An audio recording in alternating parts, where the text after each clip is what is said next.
Hello friends, welcome to my YouTube channel Concept of Physics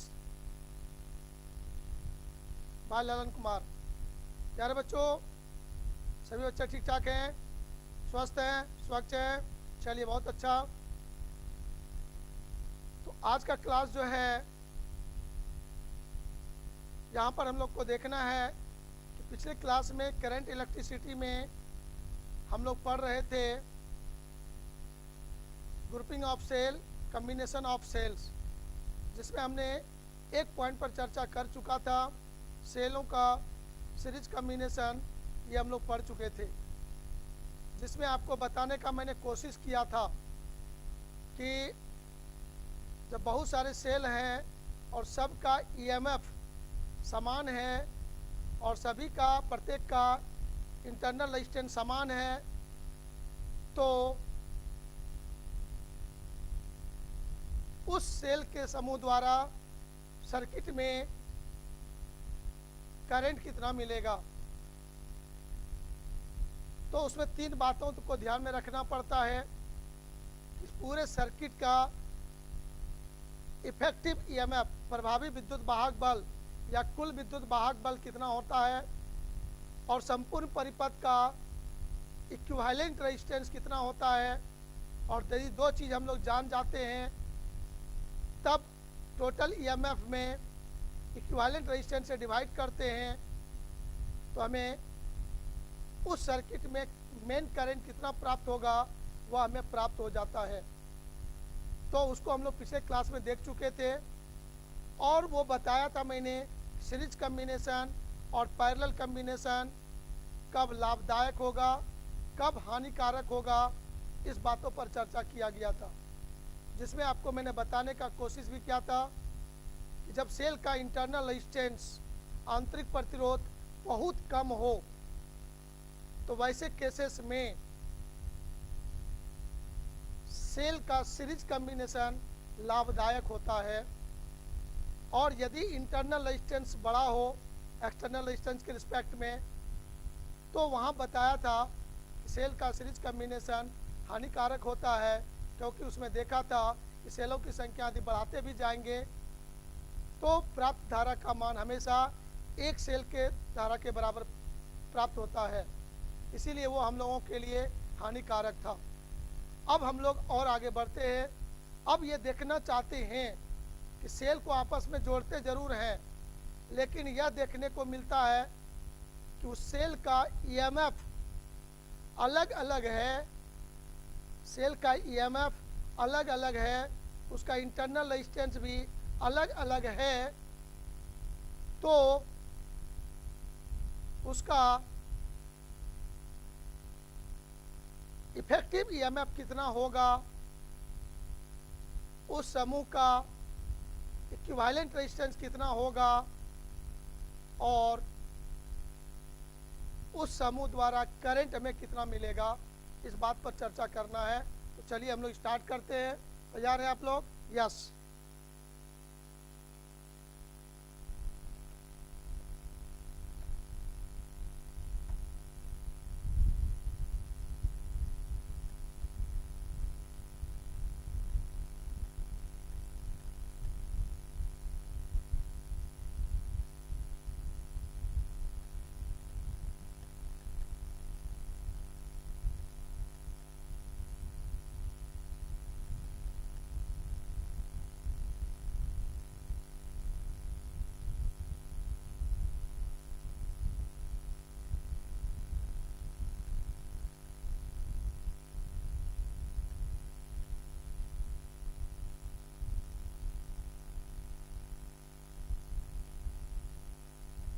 When EMF and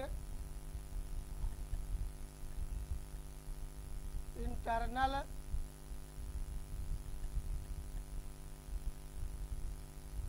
resistance are different of different cells, कहता है जब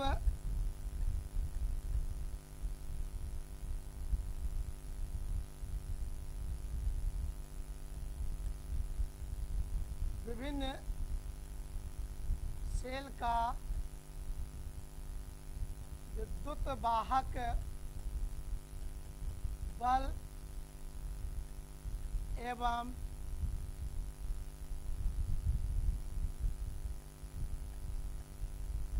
आंतरिक प्रतिरोध भिन्न भिन्न हो,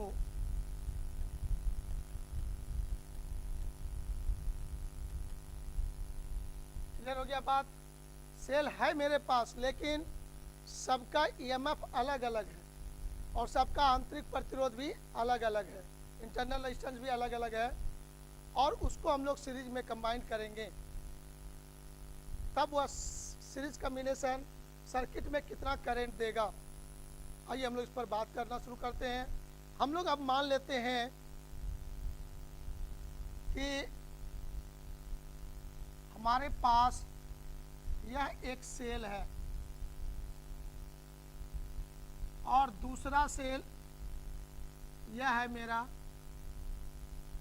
इसके ईएमएफ को मान लेता हूं मैं E1, इंटरनल रेजिस्टेंस को मान लेता हूं R1, इसके ईएमएफ को मान लेता हूं E2, इंटरनल रेजिस्टेंस मान लेता हूं R2। इन दोनों को हम लोग सीरीज में जोड़ दिए और उसको एक्सटर्नल रेजिस्टेंस R के साथ इसको जोड़ देते हैं। तो आप गौर से देखोगे, यहाँ पर आपको क्लियर होगा कि सेल, यह एक सेल हो गया आपका, या दूसरा सेल हो गया, इसका EMF E1 R1 internal resistance, और ये जो दूसरा वाला का E2 R2 हो गया, और ये R जो हो गया एक्सटर्नल रेजिस्टेंस हो गया, बाह्य रेजिस्टेंस हो गया, बाह्य प्रतिरोध हो गया।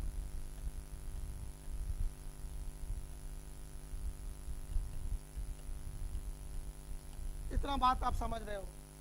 अब यह सेल का समूह इस सर्किट में करंट भेज रहा है I। इसी I के लिए फार्मूला डिराइव करना है, ये I कितना होगा, और वह इस तरह से इसमें करंट फ्लो हो रहा है।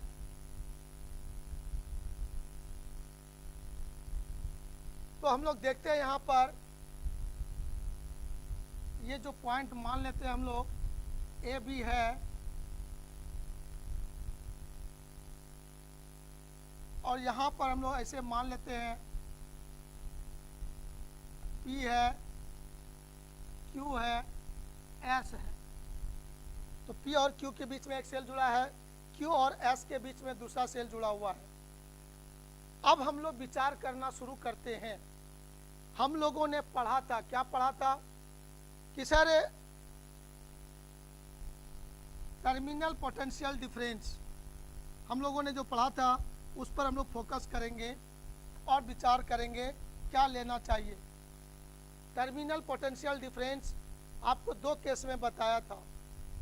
जब वह डिस्चार्ज हो रहा है, मतलब सर्किट में जब करंट भेज रहा है तो वह डिस्चार्ज हो रहा है, और जब उसको चार्ज करते हैं, करंट उसको देते हैं, तो उस समय दोनों समय टर्मिनल पोटेंशियल डिफरेंस V का मान अलग अलग बताया गया था, जिसको आपको याद रखना है।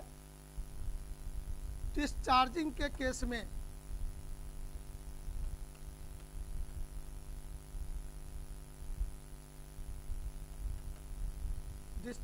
केस में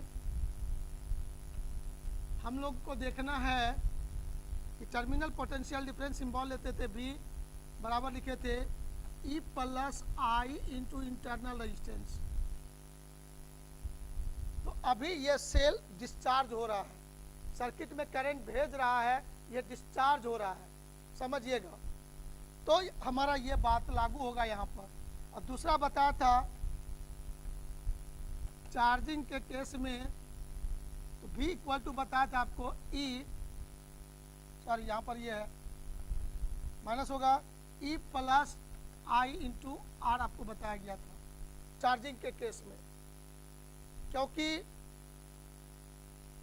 सेल के अंदर जो चार्ज करने का मतलब होता है, सेल के अंदर में जो एनर्जी खर्च हो रहा है वह खर्च एनर्जी सेल में स्टोर्ड हो रहा है, तो वैसे केस में वहाँ प्लस हो गया। लेकिन डिस्चार्जिंग के केस में क्या है, सेल के अंदर में जो एनर्जी खर्च हो रहा है वो हमारे लिए मीनिंगलेस हो रहा है, कोई फायदा नहीं है उससे, वो हमारे लिए हानिकारक होता है। जो सर्किट में जो चाहे बल्ब जोड़ा जाए, हीटर जोड़ा जाए, फैन जोड़ा जाए, कुछ भी जोड़ा जाए, उसको जो एनर्जी दिया जाता है इलेक्ट्रिक एनर्जी, उसमें कुछ कमी हो जाता है जो सेल के अंदर खर्च होता है। इसीलिए यहाँ पर ई माइनस आई आर हुआ, और चार्जिंग के केस में वह बढ़ जाता है, प्लस हो जाता है, इसलिए यहाँ पर प्लस सिंबल देंगे।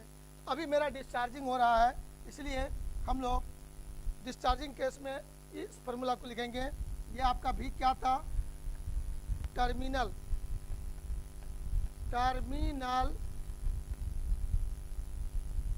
पोटेंशियल डिफरेंस, ये फार्मूला आपका है। इस फार्मूला को हम लोग यूज करेंगे, अभी दोनों के लिए अलग अलग यूज करेंगे। तो हमारे पास दो सेल है, तो फॉर फर्स्ट सेल हम लोग सोचते हैं, फॉर फर्स्ट सेल हम लोग सोचते हैं, तो मैं कहूँगा यहाँ पर टर्मिनल पोटेंशियल डिफरेंस V1 मानता हूँ मैं, और यहाँ पर टर्मिनल पोटेंशियल डिफरेंस मैं V मानता हूँ, V2, और अंतिम सिरों के बीच टर्मिनल पोटेंशियल जो कहेंगे वह V मान लेंगे हम लोग। तो आपको सीरीज कॉम्बिनेशन में सिखाए थे कि ये V जो होगा V1 प्लस V2 के बराबर होगा, यह बात आपको सिखाया गया था। तो फॉर फर्स्ट सेल लेंगे terminal potential V1 equal to, हम लोग इस फार्मूला के आधार पर कहेंगे E1 minus I into R1। क्यों, पूरे सर्किट में सेम करंट फ्लो होता है, करंट में I1 I2 नहीं देंगे, सेम करंट पूरे सर्किट में फ्लो हो रहा है, तो लिखेंगे ये। अब देखेंगे इसी बात को आप लोग जरा सा स्क्रीनशॉट ले लो, चेंज करेंगे तो V1 बराबर ये लिखोगे आप। सिमिलरली जरा सा मैं अब करता हूँ, एक स्टेप क्लियर होगा, फिर आगे बढ़ेंगे हम लोग। फॉर सेकेंड सेल आप यहाँ पर देखना V2 इक्वल टू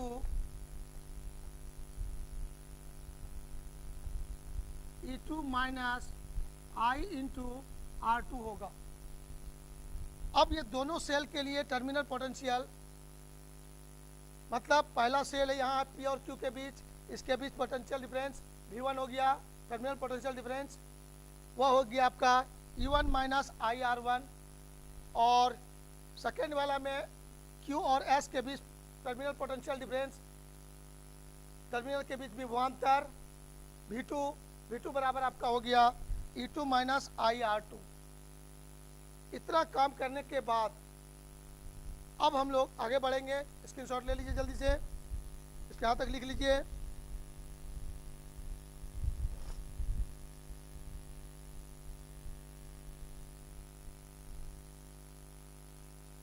अब देखेंगे यहाँ पर क्या कर सकते हैं हम लोग।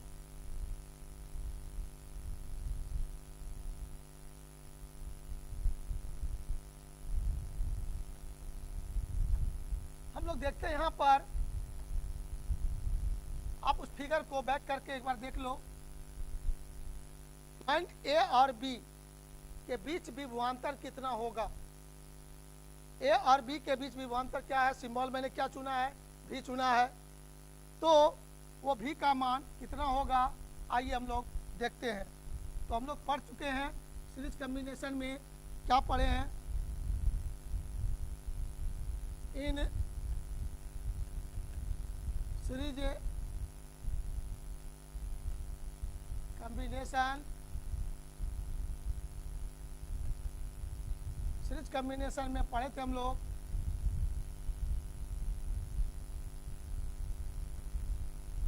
पॉइंट ए तथा बी के बीच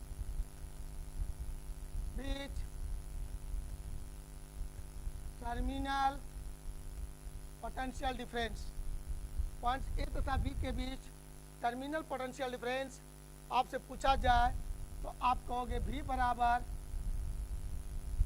V1 प्लस V2, आपका ये जवाब होगा। तो आप V1 V2 दोनों को देख लीजिए। V1 हो गया तुम्हारा E1 minus I into R1 plus E2 minus I into R2।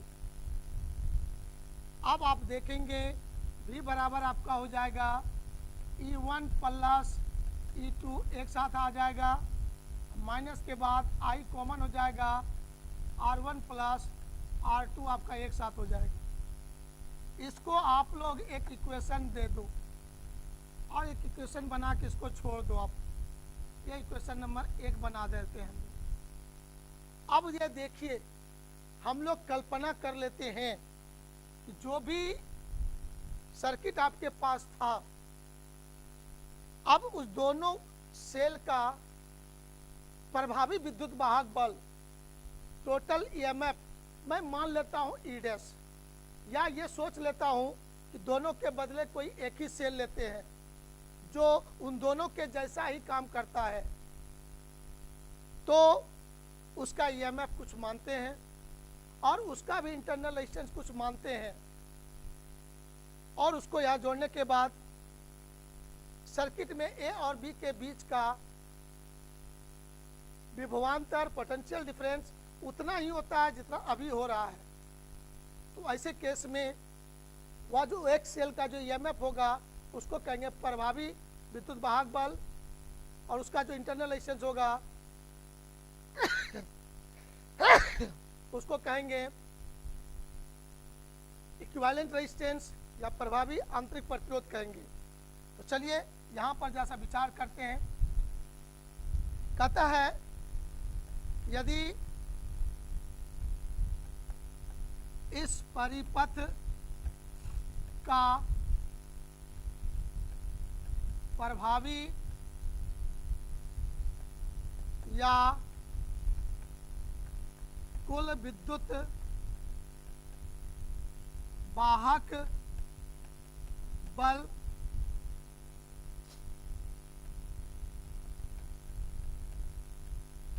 Effective और टोटल ईएमएफ ई डैश मान लेते हैं हो, और तथा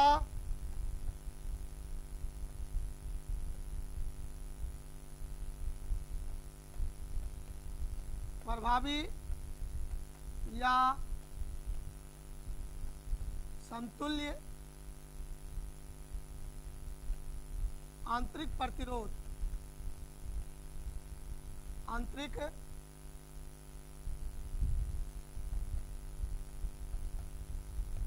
प्रतिरोध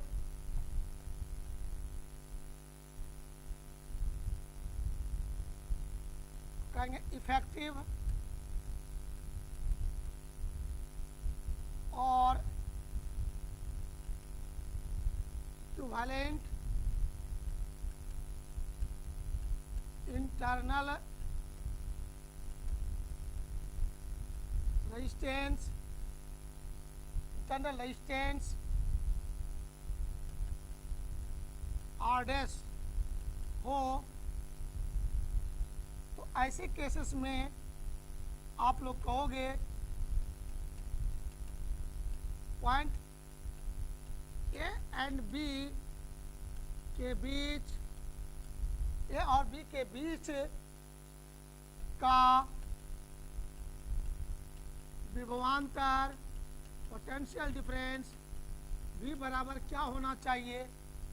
तो आपको देखना होगा V बराबर आपको कहना होगा E dash minus I into R dash. क्या कहना होगा?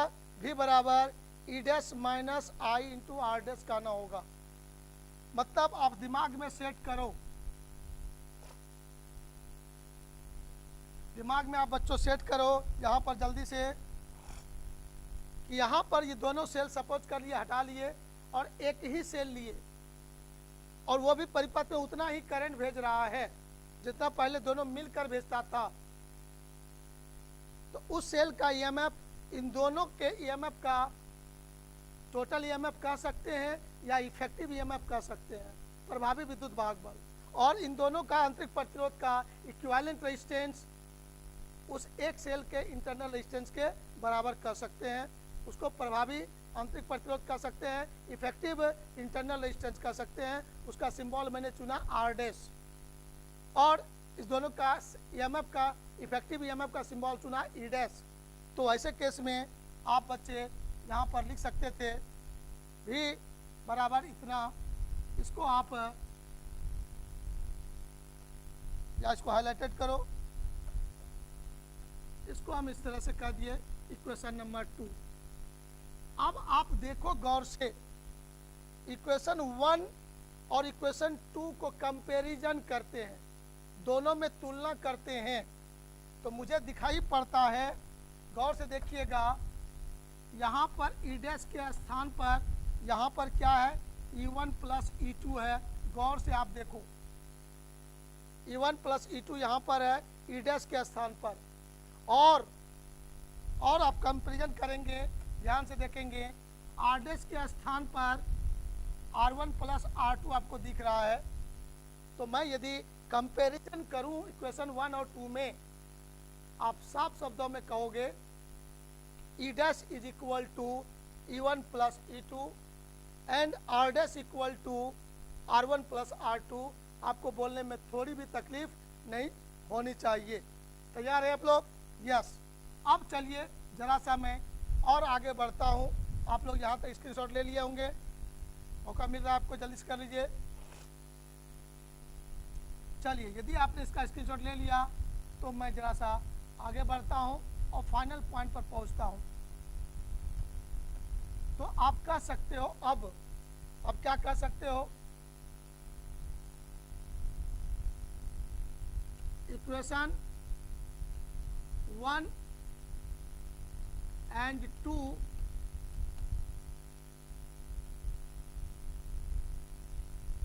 में तुलना करने पर, कंपैरिजन करने पर, तुलना करने पर आपको मिल रहा है effective EMF E dash is equal to E1 plus E2। आपको यहाँ देखना है गौर से, और effective internal resistance R dash बराबर आपको मिल रहा है R1 प्लस R2। यही तो मेरे को चाहिए। अब इतना चीज़ यदि समझ गए हम लोग, तब हम लोग करंट कितना मिलेगा इस सर्किट में बता सकते हैं। तो चलिए इसको नोट कर लीजिए आप लोग जल्दी से, तब हम लोग मेन पॉइंट पर पहुंच जाएंगे। करंट का मान कितना होगा उसको हम लोग खोज लेंगे।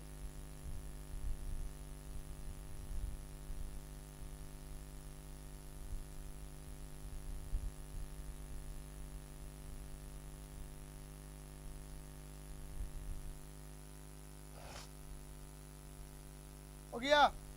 चलिए अब आगे बढ़ जाते हैं हम लोग एक स्टेप। अब ये बातें याद रखिएगा, सर्किट याद रखिएगा दिमाग में। अब आप बच्चों से मैं पूछूं कि रे बाबू बताओ जल्दी से, आपका एक सेल हुआ यहाँ पर, ये रेजिस्टेंस हुआ आपका, इसका ईएमएफ को आपने कहा ई डैश, और इंटरनल रेजिस्टेंस को आर डैश, और एक्सटर्नल रेजिस्टेंस आर है। तो ये सेल इस सर्किट में करंट भेजेगा आई। तो उस आई का मान बताने के लिए आपको मैंने कहा था, इस सर्किट में इलेक्ट्रिक करंट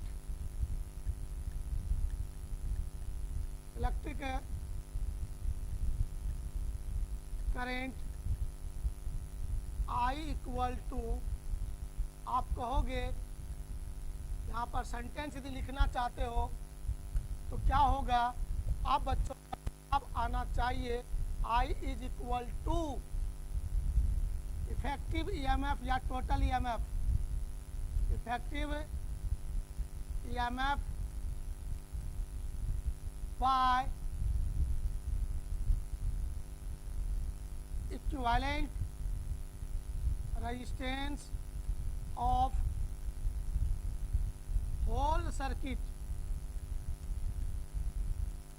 होल सर्किट का इक्विवेलेंट रेजिस्टेंस चाहिए आपको। तो आप बच्चे एकदम तैयार है यहाँ पर बोलने के लिए। I इक्वल टू आपका जवाब हो जाएगा इफेक्टिव ईएमएफ हुआ ई डैश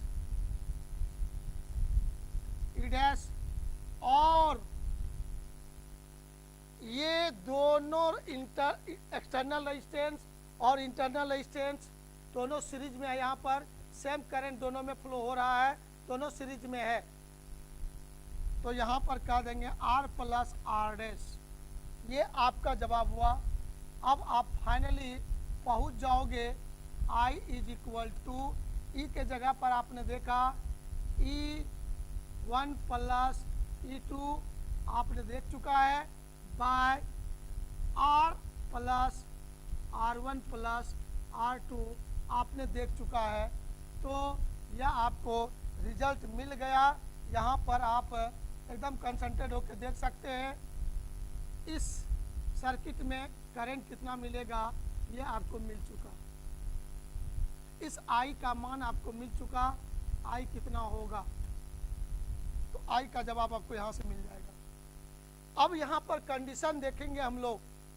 ऐसा भी परिस्थिति आ सकता है कि सर सेल का ईएमएफ जो कनेक्शन है प्लस से माइनस से फिर प्लस माइनस जोड़े हैं, तो ऐसा हुआ, लेकिन सेल को उलट दे तब क्या अंतर हो जाएगा, आप गौर करके देखेंगे। नोट करके यहाँ पर एक बात लिख देता हूँ, सेल का कॉम्बिनेशन ऐसा हो,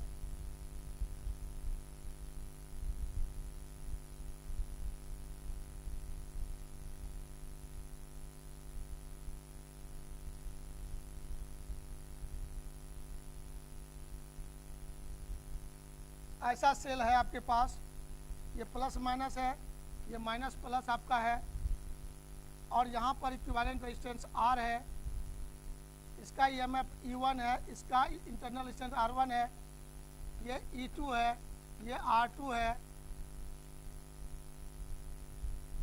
और इस समय जो सेल इस सर्किट में करंट भेजेगा वह करंट यदि I मानते हम लोग, तो उस I का मान क्या होना चाहिए, आप बच्चों को थोड़ा विचार करना पड़ेगा। तो ध्यान से देखिएगा। तो यहाँ पर इफेक्टिव ईएमएफ जो हो जाएगा, इस केस में इफेक्टिव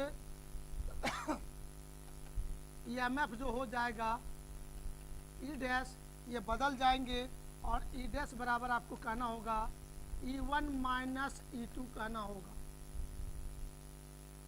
क्यों यहाँ पर सोचा जा रहा है कि करंट का दिशा यदि ये दिखाया गया है, मतलब ये मान के समझना होगा E1 is greater than E2। यहाँ पर फाइनली देना होगा करंट का दिशा यदि ये दिखाए हम लोग, तो मानना पड़ेगा E1 ग्रेटर देन E2, मतलब हो गया। लेकिन ये इधर करंट भेजना चाहेगा और ये इधर करंट भेजना चाहेगा, प्लस से माइनस की ओर निकलता है करंट, लेकिन इसका इच्छा इधर होगा और इसका इच्छा इधर होगा, दोनों एक दूसरे के अपोजिट डायरेक्शन में करंट फ्लो करना चाहता होगा। लेकिन फिर भी करंट यदि हम इस दिशा में दिखाए हैं तो ये ज़्यादा, इसका ईएमएफ ज़्यादा होगा इसके रिस्पेक्ट में। और इस केस में इस सर्किट का इफेक्टिव ईएमएफ प्रभावी विद्युत वाहक बल पूछा जाएगा। तो माय डियर बच्चों, प्रभावी विद्युत वाहक बल कई बार लिख चुके हैं, इसीलिए थोड़ा सा सोचते नहीं भी लिखेंगे तो मेरा प्यारा प्यारा बच्चा समझ लेगा, और नहीं समझेगा तो हिंदी भी लिख दिए। इस सर्किट का प्रभावी विद्युत वाहक बल ये हो जाएगा। और तब यहाँ पर जब आप करंट लिखोगे, तब इन दिस केस करंट का फॉर्मूला जो होगा I बराबर आपका हो जाएगा E1 minus E2 by R plus R1 plus R2। ये हमारा हो जाएगा इस केस में। आप देखो 3 नंबर में, और ये इसका नंबर दे देते हैं 4। इस 3 और 4 में कुछ आपको डिफरेंस दिखाई पड़ेगा, आप इसको गौर से देखिएगा। 3 नंबर और 4 नंबर में अंतर हो गया। ये था सीरीज कम्बिनेशन के बारे में बातें। तो सीरीज कम्बिनेशन में जब दोनों सेल अलग अलग है तो इस तरह से सोचेंगे सारी बातें, और करंट का वैल्यू सर्किट में कैलकुलेट करेंगे। अनेकों क्वेश्चन दुनिया में आ चुका है इस कंसेप्ट पर, आपको भी याद रखना है फॉर फ्यूचर। रेडी है आप लोग? तैयार है? तो चलिए जल्दी से लिख लीजिए इसको, हम लोग फिर आगे बढ़ते हैं। ये था हमारा सेलों का सीरीज कम्बिनेशन का कहानी समाप्त। अब यदि कहता है गुरुजी, यदि इसी सेल को हम लोग पैरेलल में जोड़ दें तब क्या होगा? तो चलिए इसको हम लोग देखते हैं। यहाँ तक उम्मीद है आपने सीख लिया होगा। अब जैसे मैं सीख लिया था, तुरंत इस पर कुछ क्वेश्चन मैं आपसे पूछ लेता हूँ, आप लोग इसका जवाब देने का कोशिश करेंगे। तो मैं मान लिया कि आपने यहाँ तक कर लिया। अब मैं आपसे क्वेश्चन पूछ रहा हूँ। एक छोटा सा क्वेश्चन आपके सामने रखता हूँ, आप लोग जवाब देंगे। एक प्यारा सा क्वेश्चन ऑब्जेक्टिव की तरह।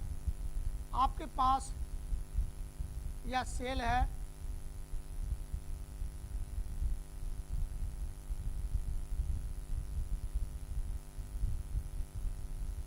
ये सर्किट बना हुआ है,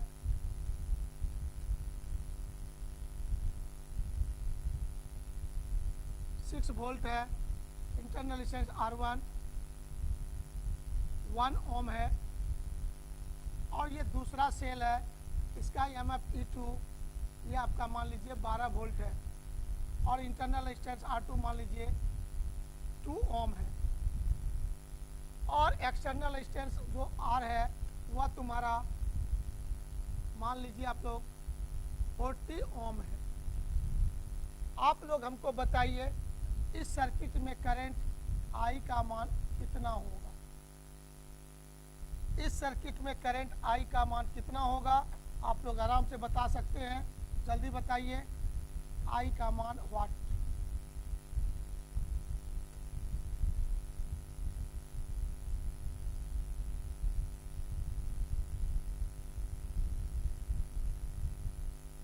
तो आप आराम से हमको I का मान बता सकोगे, बता दोगे तो बस हम लोग कह देंगे। यहाँ पर 2-3 चीज पूछ सकता है। पहला नंबर, इफेक्टिव EMF बताइए कितना होगा? आपका जवाब हो जाएगा E dash equal to E1 plus E2। Direct आप बोलेंगे, और E डैश बराबर हो जाएगा आपका, यहाँ पर क्लियर रूप से हम लोग कहेंगे 6 प्लस 12 बराबर, 6 प्लस 12 बराबर, आपसे पूछूंगा मैं, आपका जवाब हो जाएगा 18 वोल्ट। अब कहेंगे दूसरा बात, करंट का मान क्या होगा? मेन करंट या electric current in this circuit, इस सर्किट में इलेक्ट्रिक करंट I कितना होगा? तो प्यारे बच्चों, I का जवाब आपने देखा था E1 plus E2 by R plus R1 plus R2। आप आराम से जवाब देने के लिए तैयार हैं। E1 हो गया आपका, यह 18 हो गया आपका, बाय R हो गया आपका 40 प्लस 1 प्लस 2, तो 18 बाय 43 एम्पियर आपका आंसर हो गया।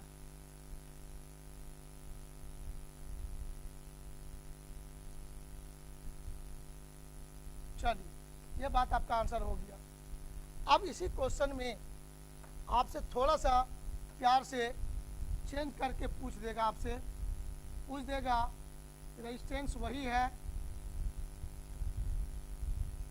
और सेल को मैं पलट देता हूँ। इस सेल को ऐसे कर दिया मैंने,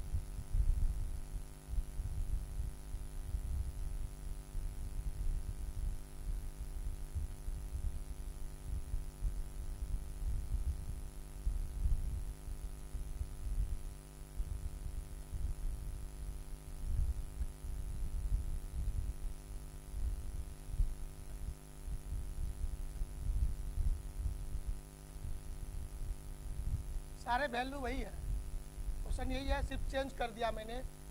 यहाँ पर बताइए आप लोग करंट का दिशा किधर होगा और इफेक्टिव ईएमएफ कितना होगा।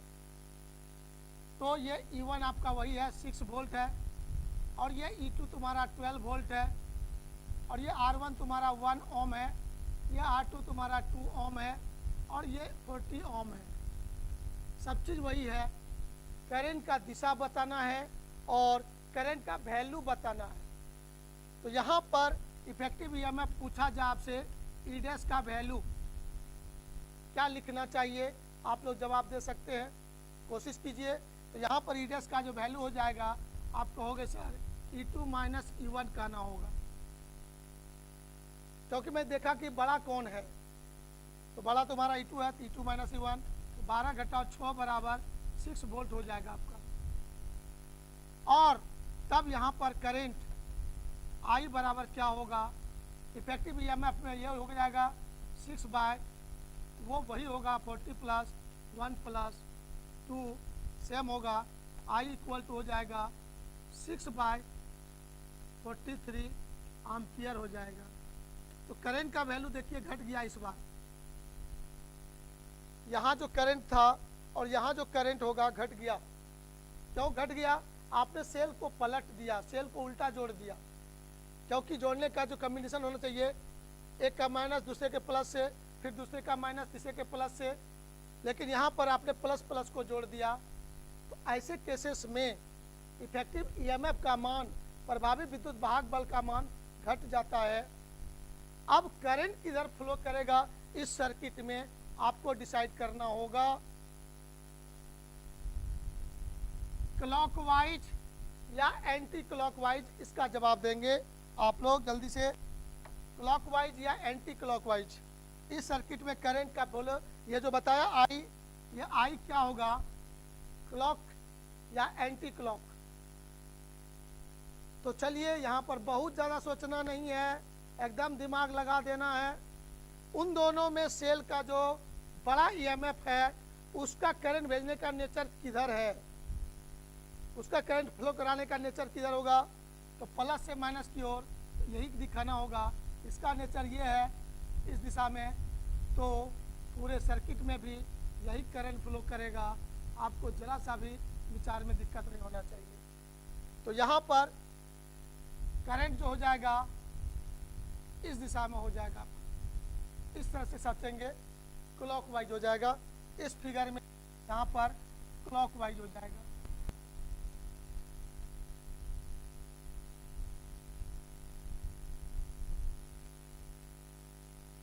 तो अब एक नियम बन गया यहाँ पर, सर कहीं पर बहुत जटिल सर्किट आएगा मेरे पास और उसमें करंट का दिशा पूछा जाए तो मुझे देखना होगा इफेक्टिव ईएमएफ, बहुत सारे सेल में बहुत है इफेक्टिव ईएमएफ का मान कुछ होगा, और उस इफेक्टिव ईएमएफ में देखेंगे जो भी वैल्यू होगा उसी के कारण करंट फ्लो होगा।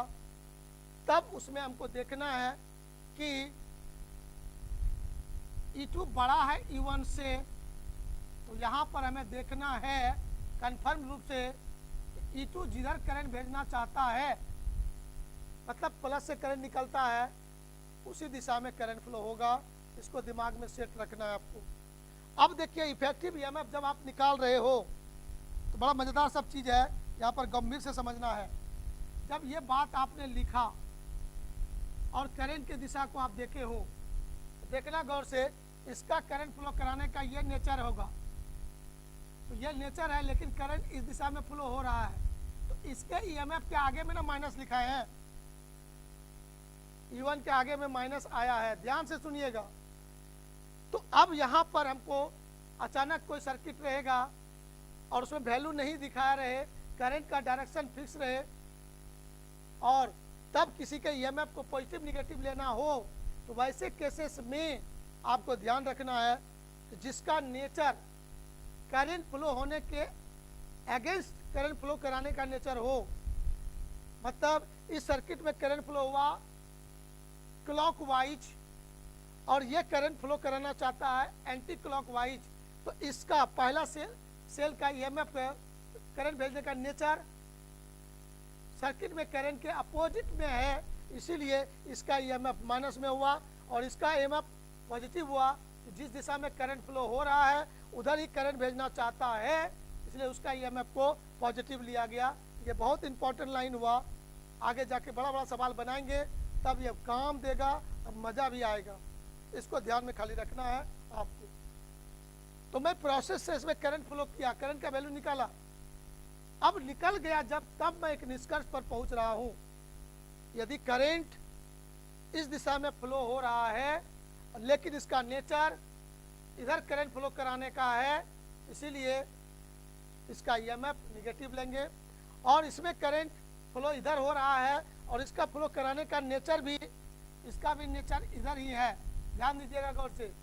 इसका नेचर करंट फ्लो कराने का इधर ही है, तो मैं कहूँगा कि जो करंट का डायरेक्शन है ओरिजिनल में उस दिशा में जिसका ईएमएफ करंट भेजने का नेचर है उसका ईएमएफ पॉजिटिव, और जिसमें उसका अपोजिट होगा उसका ईएमएफ निगेटिव होगा। तो दरअसल इतना आपको याद रखना था। ये सेल का था सीरीज कॉम्बिनेशन में, जब वो डिफरेंट रहेगा तब। तो इस तरह से और एक छोटा सा क्वेश्चन मैं आपसे पूछना चाहता हूँ, आप जवाब देने का कोशिश करेंगे।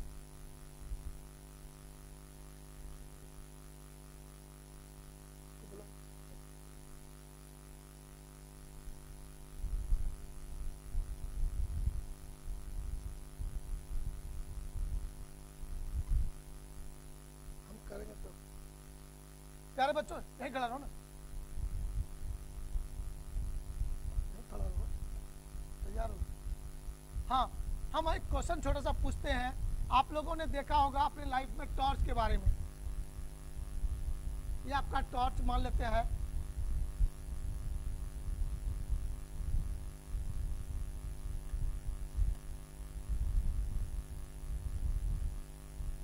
यहाँ पर आप देखते हो बैटरी लगा रहता है।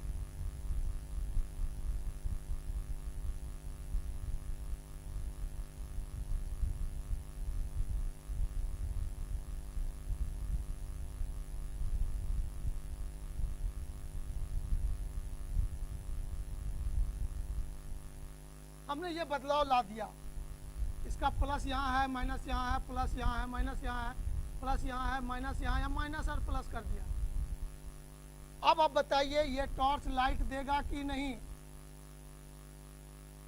टॉर्च लाइट देगा कि नहीं, आपको जवाब देना है। तो यहाँ मैंने बैटरी पलट दिया है, एक बैटरी को, एक सेल को पलट दिया है। आप क्या सोच पाओगे? ये 1.5 वोल्ट का है, ये भी 1.5 वोल्ट का है, ये भी 1.5 वोल्ट का है, ये भी 1.5 वोल्ट का है, सब 1.5 वोल्ट का बैटरी है यहाँ पर। तो क्या यहाँ करंट जीरो होगा? Current not equal to zero होगा। ए नंबर में ये ऑप्शन है, बी नंबर में ये ऑप्शन है, आप दोनों को में से एक को चुनना है। करंट फ्लो होगा, बल्ब जलेगा या नहीं? तो अधिकांश बच्चे जवाब दे देंगे कि सर करंट फ्लो नहीं होगा, लेकिन नहीं, ये जवाब नहीं होगा। करंट जीरो नहीं होगा, करंट का मान कुछ होगा। तो यहाँ पर ये हमारा आंसर गलत हो जाएगा और ये सही होगा। अब इसके पीछे रीजन है कि यदि टोटल ईएमएफ या इफेक्टिव ईएमएफ ईडस बराबर, तो इस दिशा में करंट फ्लो होने का है और सब इस दिशा में है, ये तीनों का ईएमएफ पॉजिटिव लेंगे और इसका उल्टा दिशा में हो रहा है, इसका ईएमएफ निगेटिव लेंगे। 1.5 प्लस 1.5 प्लस 1.5 माइनस 1.5, तो टोटल ईएमएफ इफेक्टिव ईएमएफ आपका हो जाएगा, ये खत्म हो जाएगा, ये बचेगा 3 वोल्ट हो जाएगा। यदि ये 3 वोल्ट हो जाएगा तो करंट आई बराबर कितना होगा? तो सर ईएमएफ का मान यदि जीरो नहीं है, यहाँ पर देखा गया कि since E dash not equal to zero, therefore I not equal to zero, I भी जीरो नहीं होगा। तब आई होगा कितना? आई होगा कितना? तो उसके लिए रेजिस्टेंस मालूम होना चाहिए, तभी निकाल पाएंगे। हमें रेजिस्टेंस के बारे में कोई आइडिया नहीं है, सिर्फ मैंने पूछा था करंट फ्लो होगा या नहीं, बल्ब लाइट देगा कि नहीं, ये मैंने पूछा था। तो आपको कहना होगा यस बल्ब लाइट देगा, बल्ब लाइट देगा, करंट फ्लो होगा। करंट फ्लो नहीं होने के पीछे कंसेप्ट है कि ईएमएफ इफेक्टिव ईएमएफ का मान 0 होना चाहिए या इंटरनल रेजिस्टेंस बहुत अधिक हो जाना चाहिए, तो वैसे केसेस में भी हो सकता है। लेकिन अभी जनरली मैं ईएमएफ पर फोकस कर रहा हूँ, विद्युत वाहक बल पर फोकस कर रहा हूँ, इसीलिए ये बातों को ध्यान में रखेंगे। चलिए ओके, समझ गए होंगे आप लोग कंप्लीट। अब फिर हम लोग अगले क्लास में मिलेंगे, अगले क्लास में मिलेंगे हम लोग, ठीक है। चलिए